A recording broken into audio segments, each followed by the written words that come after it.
ओम नमो यंताणं नमो सुप्ताणं नमो आर्याणं नमो वज्रायणं नमो लोहे सोपस्थावनं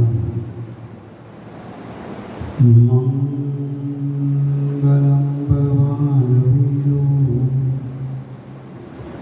मंगलं गौतमो गणी मंगलं कुंद कुंदायो धर्मोस्तु मंगलम् ओंकार बिंद संयुक्तम नित्यं जायन्ति योगिनः कामदं मोक्षदं चैव ओंकाराय नमो नमः अहोपकार जिनवर्णो कुंदनो ध्वनि दिव्यनो जीन कुंद ध्वनि आप्या आ गुरु कान तुझ ज्ञान त्याम अमया दर्श रहो वो शिव पद तक तुझ संग माता पद।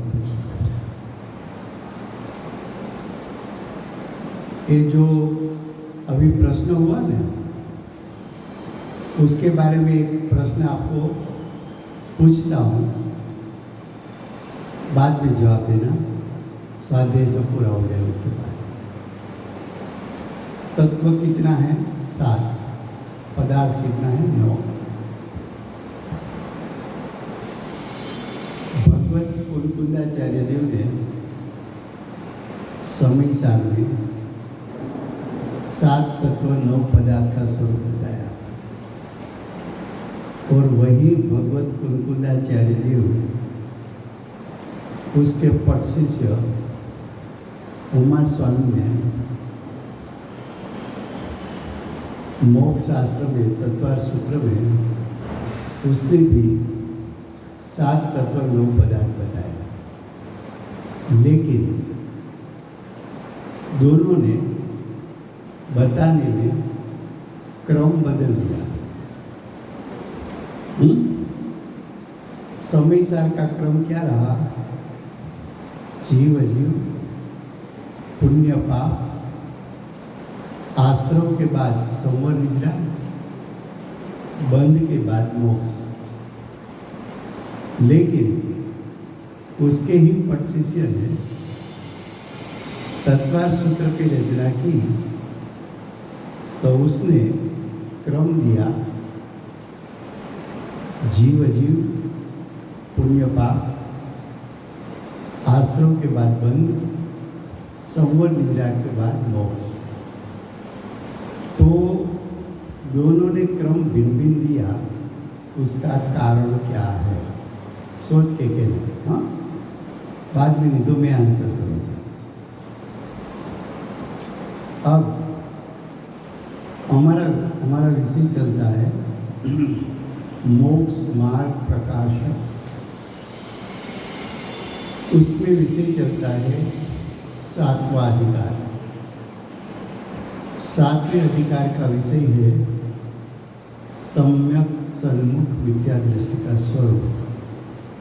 उसमें 5 लब्धि का स्वरूप। 5 लब्धि में से 4 लब्धि का विषय की चर्चा हुई है। 5वीं लब्धि जो है करण लब्धि, उसके परिणाम में 3 भेद करके उसके परिणाम का वर्णन किया। अधकरण, अपूर्वकरण और अनिवृत्तिकरण। अधकरण रूप जीव का परिणाम उसका निमित्त पाकर कर्म में क्या क्या चेंज होता है। अपूर्व करण रूप जीव के परिणाम उसका निमित्त पाकर कर्मों में क्या क्या फेरफार यानी चेंज होता है, और अनिवृत्तिकरण में फिर दो भेद करेंगे, उपसमकरण और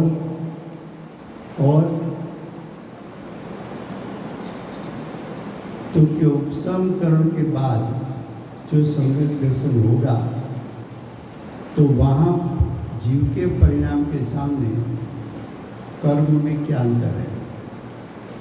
तो पहले अधकरण का विषय पर हम आए थे, तो वहाँ ऐसा बताया कि 3 करण जानना, उसके बाद कहा वहाँ पहले अंतर्मुहूर्त काल पर्यंत किसकी बात चलती है, 5वीं लब्धि में प्रवेश किया उसका विषय चलता है। तो उसके विषय में बताया कि 5वीं लब्धि के प्रवेश में अंतर्मुहूर्त काल में अधकरण होता है। तो अधकरण हुआ तो क्या हुआ, तो कि वहाँ 4 घटना घटित हुई। कितनी घटना, 4 घटना घटित हुई। कौन सी? नंबर 1, समय समय अनंत गुणी विशुद्धि होती है। अब देखो विशुद्धि का जोर बढ़ता जाता है। आत्मसन्मुख तत्व विचार में टिकने का काल भी बढ़ता जाता है, तत्व विचार की इंटेंसिटी भी बढ़ती जाती है, यानी उसकी परिणाम की विशुद्धि बढ़ती जाती है। तो पहली घटना कि जीव की समय समय पर अनंत गुणी विशुद्धि होती है। दूसरी घटना, एक अंतर्मुहूर्त से नवीन बंध की स्थिति घटती जाती है। जो नवीन कर्म का बंध होगा उसकी स्थिति कम होती जाती है।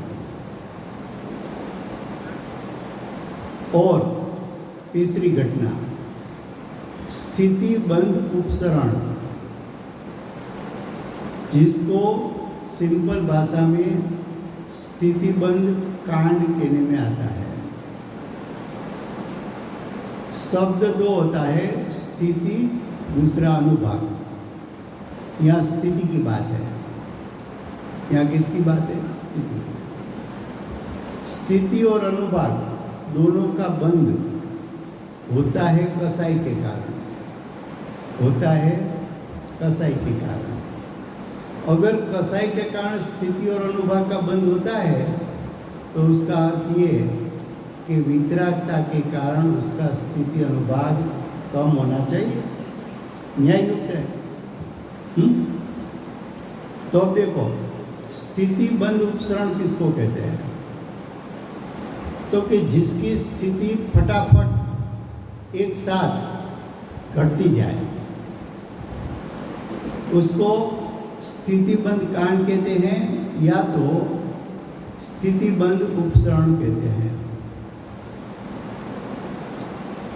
चौथी घटना बताई कि प्रशस्त प्रकृतियों का, आपका विषय है, प्रशस्त प्रकृतियों का अनुभाग समय समय अनंत गुना बढ़ता है। जब पुण्य का रस बढ़ता है तो पाप का रस बढ़ता है, और जब पाप का रस बढ़ जाता है तो पुण्य का रस कम हो जाता है। यहाँ प्रशस्त शब्द प्रयोग क्यों करना है कि यहाँ शुभ शुभ भाव की बात नहीं करनी है, यहाँ विशुद्ध परिणाम की बात करनी है। किसकी बात करनी है? विशुद्धता की बात करनी है। इसलिए प्रशस्त और अप्रशस्त ऐसा शब्द प्रयोग किया कि प्रशस्त प्रकृतियों का अर्थ है कर्म के स्वभाव। प्रशस्त प्रकृति के स्वभाव वाले कर्म, उसके अनुभाग समय अनंत गुणा बढ़ता जाता है। तो उसके सामने क्या होना चाहिए? तो कि अप्रशस्त प्रकृतियों का अनुभाग बन समय समय अनंत में भाग होता जाता है। अनंत में भाग किसको कहते हैं? कि मेरे पास 1000 की संख्या है, उसको 10 माइनस करूँ तो 990 होता है, लेकिन 10 से डिवाइड करूँ तो 1000 डिवाइड बाई 10 तो 100 हो गया। उसको अनंत में भागे बोला जाता है कि यहाँ डिवाइड होता है, माइनस नहीं होता। क्या होता है? डिवाइड होता है। तो पहले अधकरण में 4 घटना घटित हुई। जीव के परिणाम में अनंत गुणी विशुद्धता, अंत मुहूर्त से नवीन बन की स्थिति घटती गई। इसलिए स्थिति बंद उपसरण हुआ। प्रशस्त प्रकृतियों का अनुभाग रस अनंत गुणा बढ़ता गया। अप्रशस्त प्रकृतियों का अनुभाग बंद कम होता है। उसके बाद अब क्या होगा? अधकरण के बाद तो कि अपूर्वकरण। अधकरण, अपूर्वकरण, अनिवृत्तिकरण में क्या अंतर होता है? तो कि अधकरण से भी ज़्यादा विशुद्ध परिणाम अपूर्वकरण में है, लेकिन अधकरण से अपूर्वकरण का काल कम और अपूर्वकरण से भी अनिवृत्तिकरण का परिणाम कैसा होता है? तो कि उससे भी अधिक विशुद्ध होता है और उसका काल तो कि अपूर्वकरण से भी कम होता है। समय कम लेकिन परिणाम का जोर ज़्यादा, विशुद्धता का जोर ज़्यादा। तो जितनी विशुद्धता उसका निमित्त पाकर कर्म की स्थिति टूटेगी, कर्म की ताकत टूटेगी। तो अपूर्वकरण में कौन से कर्म के साथ संबंध है वो अभी बताएंगे। फिर से वहाँ पश्चात, वहाँ का अर्थ है अधकरण के बाद अपूर्वकरण होता है। ऐसे जो शब्द आए ना, अब वहाँ तब समझना कि पंडित जी ये कहना चाहते हैं कि पूर्व हमने कहा है उसके साथ जोड़ दे, नहीं तो अर्थ नहीं बैठेगा। पढ़ने की भी एक पद्धति होती है। और सब कितनी न्यायपूर्ण शैली है लिखने की भी। वहाँ पश्चात अपूर्वकरण होता है, उसका काल अधकरण काल से संख्यात व्यवहार है। तो अपूर्वकरण का काल कम हो गया। उसमें कितनी घटना घटित होती है, कितना आवश्यक होते हैं, तो उसमें बताया एक एक मुहूर्त से सत्ताभूत का अर्थ सत्ता में पड़े हुए कर्म पूर्व कर्म की स्थिति थी उसको घटाता है। सत्ता में पड़े हुए कर्म का जोर टूटा और उसमें भी क्या हुआ? स्थिति कांड हुआ। तो सत्ता में पड़े हुए कर्म की स्थिति धारा प्रवाह रूप नीचे आ गई। धारा प्रवाह नीचे आ गई, क्योंकि जो चौथी लब्धि में आया तब अंतर क्रोड़ा क्रोड़ी हो गया, और ये लब्धि में तो सम्यक दर्शन प्राप्त करने वाले हैं, तो न्याय से भी सोचो कि परिणाम की विस्तृतता कितनी बड़ी होगी। ख्याल में आता है ना? पूरा मैथमेटिक्स है, लेकिन शांति से पढ़ने का है तो उसकी मजा है, तो समझ में आएगा।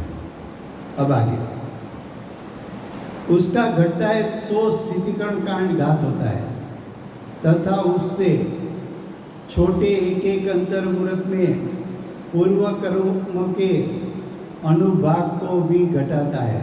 स्थिति भी घटी, फल देने की ताकत भी घटी। अनुभाग का अर्थ क्या है? फल देने की ताकत। अनुभाग का अर्थ क्या है? कर्म का फल देने की ताकत। ताकत किसको कहते हैं? बाह्य दृष्टांत से तो मालूम पड़ जाएगा कि कोई आदमी कंप्यूटर ऊपर शेयर का एक बिजनेस करता है, 1 मिनट में सौदा करता है, 1 करोड़ कमा लेता है, और कोई पूरा जीवन दरमियान भी 1 करोड़ देख नहीं पाते, तो उसका कर्म का फल एक समय में कितना आया? बाहर की धूल कितनी आई? 1 करोड़। बाहर का फल जल्दी से मालूम पड़ता है ना? होता है कि नहीं होता है? तो देखो, पूर्व कर्म के अनुभाग घटता है। एक दूसरा न्याय देता हो, सुनना। गुरुदेव का सभी था ना, तो गुरुदेव ये शास्त्र सामने रखते थे, हाथ में प्लास्टिक की एक स्टिक रखते थे, और उससे ऐसा ऐसा कौन सी लाइन चल रही है वो देखते थे।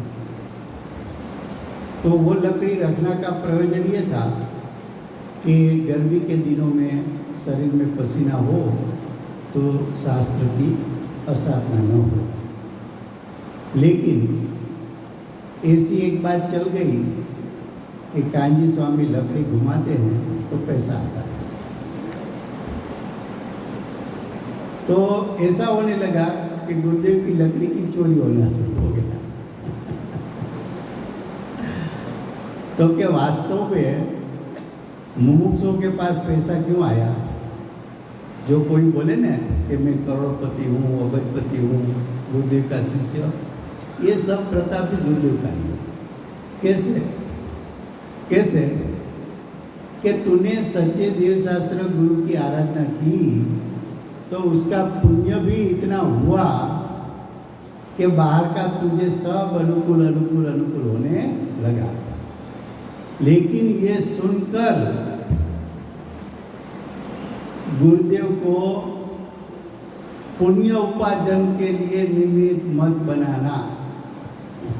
फिर ये सुनेगा तो वो करने लगेगा। ख्याल में आता है? गुरुदेव को सिर्फ किस में निमित्त बनाना है? सम्यक दर्शन की प्राप्ति में, 5 लब्धि की प्रगटता में। ख्याल में आता है? तो शायद किसी को लगे कि ये कोई जीव मंदिर बनता हो, या ऐसी शिविरों होती है, या कोई मंडल विधान होते हैं, उसमें पैसा खर्च करे कि ना करे, तो कि पैसा तेरा कहाँ है? वो भी गुरुदेव ने दिया है। फिर भी तू लोभ करेगा। ख्याल में आता है? बहुत से लोग बोलते हैं कि भाई इतने लोग प्रचार प्रसार में घूमते हो तो आपका क्या होगा? अरे भाव तो अच्छे किए तो बाद में खराब होने वाला है संयोग में, तो अपने आप अनुकूल हो जाता है, अपने आप अनुकूल हो जाता है। देखो आगे, तो एक स्थिति कांड बताया, उसके बाद अनुभाग कांड बताया। अब आगे गुण श्रेणी काल में, अब देखो गुण श्रेणी शब्द प्रयोग किया। अभी थोड़े ही काल में सम्यक दर्शन की प्राप्ति होने वाली है, इसलिए तत्व विचार का जोर इतना बढ़ गया है कि कर्म फटाफट गिरना शुरू कर देते हैं। गिरना शुरू कर देते हैं। देखो, कोई भी वस्तु चिटकती है चिकास के कारण, लेकिन चिकास सूखने लगी तो क्या होगा? उसको गिराना पड़ेगा कि अपने आप गिरेगा? तो क्या अपने आप गिरेगा? तो जो विशुद्धि बढ़ती गई तो कसाई की चिकास कम हुई, तो सामने उसका निमित्त पाकर कर्म के स्थिति अनुपात थे वो भी सूख गए। वो सूख गए तो कर्म को गिराना पड़ता है कि फटाफट गिरने लगता है? ख्याल में थोड़ा कर्म का भी अभ्यास होना चाहिए। अब देखो, तो गुण श्रेणी के काल में फटाफट कर्म गिरते हैं, फटाफट कर्म गिरते हैं, उस पर वेटेज देना है कि जीव के विशुद्धि बढ़ती जाती है, उस पर वजन देना है। वो बात भूलना नहीं, फिर से वो बार बार याद रखना। गुरुदेव का उपदेश कर्म की मुख्यता से है कि जीव के भाव की मुख्यता से है, वो मत भूलना। अब आगे गुण श्रेणी काल में क्या हुआ? क्रमशः असंख्यात गुणे प्रमाण सहित कर्मों की निजरा होती है। कितनी? असंख्यात गुणी। अब आगे 100 गुण श्रेणी निजरा है तथा गुण संक्रमण यहाँ नहीं होता। ये बात क्यों बताई? उसकी जरूरत क्यों थी? बाद में क्या लिखा? लेकिन अन्यत्र अपूर्वकरण हो वहां होता है। ऐसा क्यों लिखा?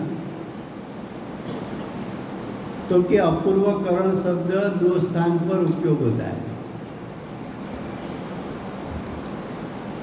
एक अपूर्वकरण 5वीं लब्धि के 3 प्रकार के परिणाम, अधकरण, अपूर्वकरण, अनिवृत्तिकरण, वहाँ अपूर्वकरण शब्द प्रयोग हुआ। और 8वां गुणस्थान कौन सा गुणस्थान है? ये अपूर्वकरण जो 8वां गुणस्थान में है वहाँ गुण संक्रमण होता है, यहाँ नहीं होता, इसलिए लिखा। बहन जी भी स्वाध्याय कराती है। देखो आगे, इस प्रकार अपूर्वकरण होने के पश्चात, अब अपूर्वकरण हो गया, उसके बाद तो क्या अनिवृत्तिकरण होता है। उसका काल कितना? अपूर्वकरण से कम। क्यों? तो क्या अपूर्वकरण में जो परिणाम था उससे भी ज़्यादा विशुद्ध परिणाम कहाँ हुआ? अनिवृत्तिकरण में। सामान्य न्याय पकड़ लो पहले कि एक एक लब्धि में आगे बढ़ते जाओ, ऐसा विशुद्धि बढ़ती जाती है। आखिरी लब्धि में आओ, उसका 3 प्रकार परिणाम का करो, तो अधकरण, अपूर्वकरण, अनिवृत्तिकरण, उसमें भी और जोर से वृद्धि बढ़ती जाती है विशुद्धि की। तो पहले सामान्य न्याय पकड़ना कि 5 लब्धि में विशुद्धि बढ़ती जाती है।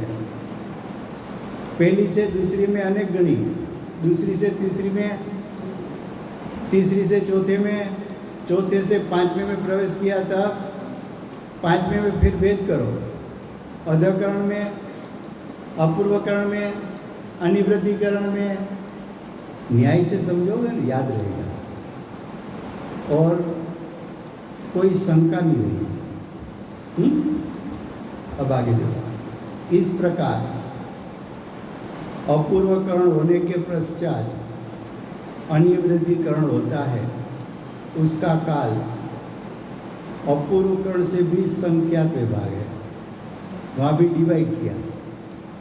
अब आगे, उसमें पूर्वोक्त आवश्यक सहित कितना ही काल जाने के बाद अंतःकरण करता है।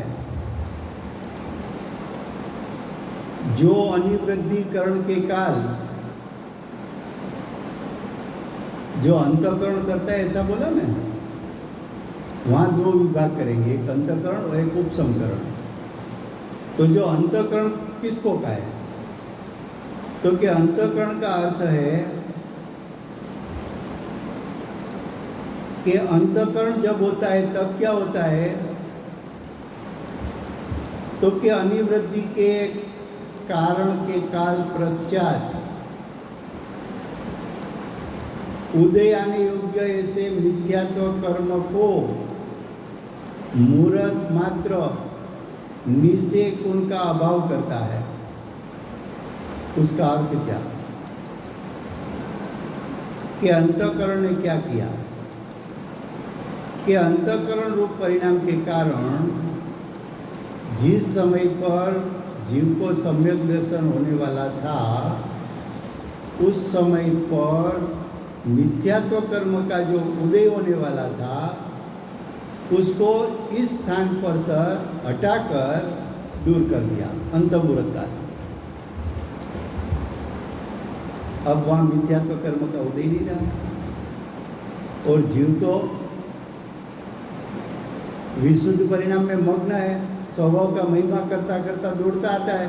उसको तो मालूम, वो उसका वो विकल्प नहीं चलता है कि अंतःकरण में क्या हुआ, वो उसका विकल्प नहीं चलता है। उसका तो चलता है कि स्वभाव की महिमा बढ़ाते जाओ, उसका पुरुषार्थ का वेग है। पर वो वेग का जो परिणाम हुआ, उसका बाह्य में फल क्या आया, तो कि सम्यक दर्शन के काल में जो सम्यक दर्शन होना है, उस काल पर जो मिथ्यात्व कर्म उदय में आने वाला था, वो हटकर आगे चला गया। ख्याल में आया? कितना सुंदर वर्णन है, कोई शंका ही नहीं रहेगी। तो देखो, मिथ्यात्व कर्म के मूर्त मात्र निषेक उनका अभाव, उसका अभाव का अर्थ क्या है? उस समय के लिए अभाव है। वास्तव में तो उसने क्या किया है? उपशम किया है, पीछे ठेला है, लेकिन सत्ता में पड़ा है, लेकिन सत्ता में पड़ा है। अब आगे उन परमाणुओं को, उन परमाणुओं का अर्थ जिस समय सम्यक दर्शन होना था, उस समय जो मिथ्यात्व कर्म उदय में आने वाले थे, वो परमाणु। कौन से परमाणु? वो परमाणु को अन्य स्थिति रूप परिणमित कर दिया, वो दूर चला गया, अन्य स्थिति कर दिया, काल बदल दिया। तथा अंतःकरण करने के पश्चात उपसमकरण करता है। उपसमकरण कब होगा? सम्यक दर्शन की प्राप्ति हुई तब। तो अंतःकरण द्वारा पहला सम्यक दर्शन का नाम क्या है? प्रथम होवे उसको उपसम कहा। कौन सा कहा? उपसम कहा। तो अंतःकरण द्वारा अभाव रूप किए निषेकों के ऊपर वाले जो मिथ्यात्व के निषेक है, उनको उदय आने के अयोग्य बना दिया। सम्यक दर्शन के समय जो मिथ्यात्व कर्म का उदय आने वाला था, उसको उदय के लिए अनयोग्य बना दिया, यानी योग्य नहीं रहा उस समय पर। और उस समय वो सम्यक दर्शन लेके खड़ा हो गया। तो 5 लब्धि के अंत में जीव सम्यक दर्शन प्राप्त करके खड़ा हुआ। कितनी अच्छी प्रोसेस बताई है।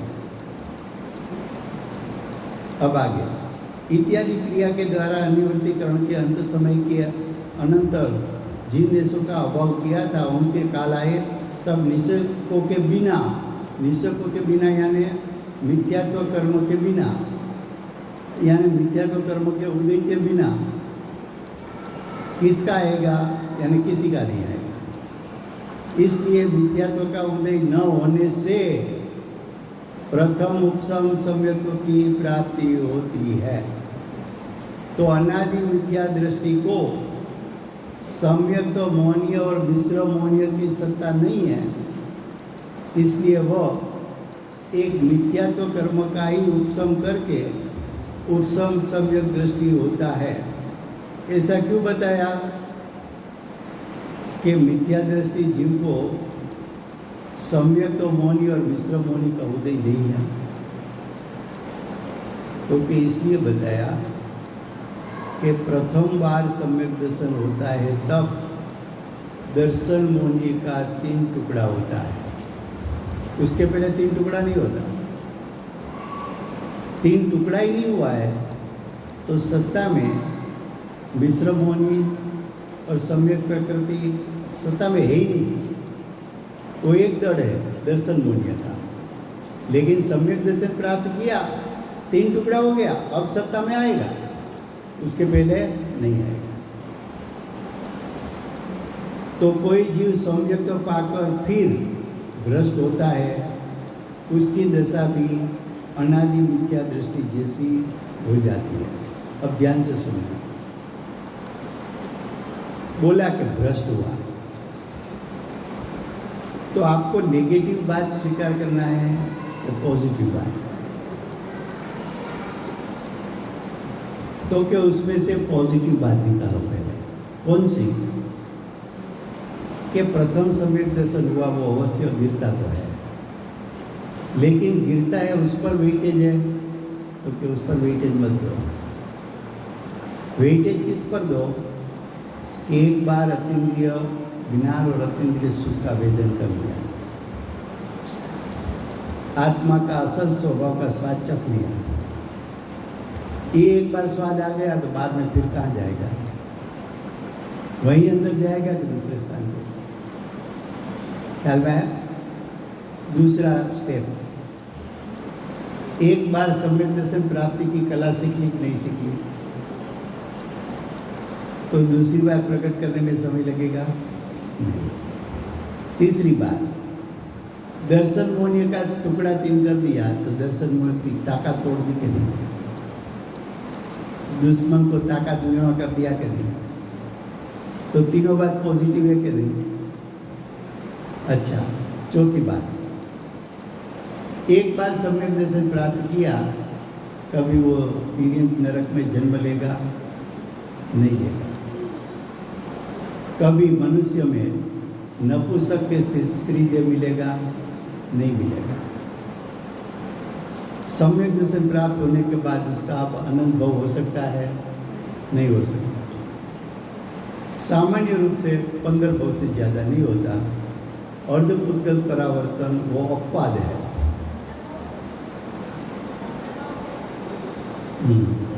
प्रश्न क्या किया कि 15 भव सम्यक दर्शन के बाद क्यों होता है? ज़्यादा से ज़्यादा 15 भव क्यों? उसका कोई आपके पास उत्तर है? उसका आपके पास कोई न्याय है? ऐसा प्रश्न है। ध्यान से सुनना कि सम्यक दर्शन, पहली बात ये सुनना कि जीव त्रस पर्याय में आता है तो 2000 सागर की स्थिति होती है, उससे ज़्यादा नहीं। 2000 सागर पूरा हुआ तो निगोद में जाना ही पड़ता है, उससे पहले भी जा सकता है लेकिन मैक्सिमम 2000 सागर। पहले एक बात ये याद रखो। दूसरी बात याद रखो, 2000 सागर में 48 भव मनुष्य का मिलता है।